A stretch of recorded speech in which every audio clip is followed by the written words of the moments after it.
কালকে রাতে আম্মু বকফুল ভেজেছিল। বকফুল আসলে কে কে খাননি জানি না, এটা কিন্তু খুবই মজা। রেসিপি হচ্ছে বেসন দিয়ে আমরা যে ইফতারি বানাই সেই সেমভাবে ব্যাটারটা তৈরি করে জাস্ট বকফুল ডুবিয়ে ডুবিয়ে এটাকে একটু ডিপ ফ্রাই করতে হয়। এটা খেতে কিন্তু খুবই মজা, অনেকটা মিষ্টি কুমড়ার যে ফুল হয় সেটা যারা বেসন দিয়ে খেয়েছেন অনেকটা সেরকমই, কিন্তু আমার পার্সোনালি তার চেয়েও এটা বেশি মজা লাগে। তাই রেসিপি তো বলেই দিলাম, যারা এখনও খাননি অবশ্যই একবার বাসায় ট্রাই করবেন। এরপর খেয়েছিলাম মূলা দিয়ে রুই মাছ রান্না করেছিল, রুই মাছের পেটি, সেটা খেয়েছিলাম। খাওয়া প্রায় শেষ হয়ে গিয়েছিল, তখন আম্মু আবার রুই মাছ ভাজাও দিল। এটা সেহরির জন্য ছিল, কিন্তু বাচ্চারা খাচ্ছিল তো আমরাও খেয়েছি।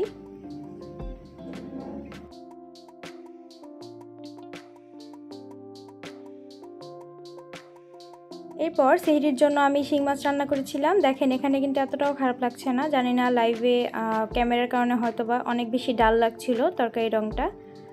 আর সেহরিতে আমি মিষ্টি কুমড়ার ভর্তাও করেছিলাম।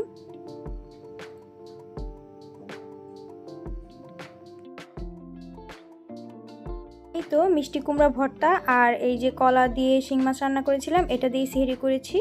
এরপর ইফতারিতে আজকে আমি আমার বান্ধবীর বাসায় গিয়েছিলাম। ইফতারির পর আবার চা খেয়েছি। আমাদের জন্য চা বানিয়েছিল আমার বান্ধবী, আর সাথে ও হালিমও বানিয়েছিল। আর এগুলো আমার বান্ধবীর হাতের কাজ, ও কিন্তু খুব ভালো হাতের কাজ করে, এগুলো সে আবার সেল করে, কারো যদি ভালো লাগে বলতে পারেন। এরপর বাসায় এসে আম্মু দুধ কলা দিয়ে একটি শেক করেছিল, সেটা খেয়েছি। আর এটা আমার প্রি বার্থডে গিফট।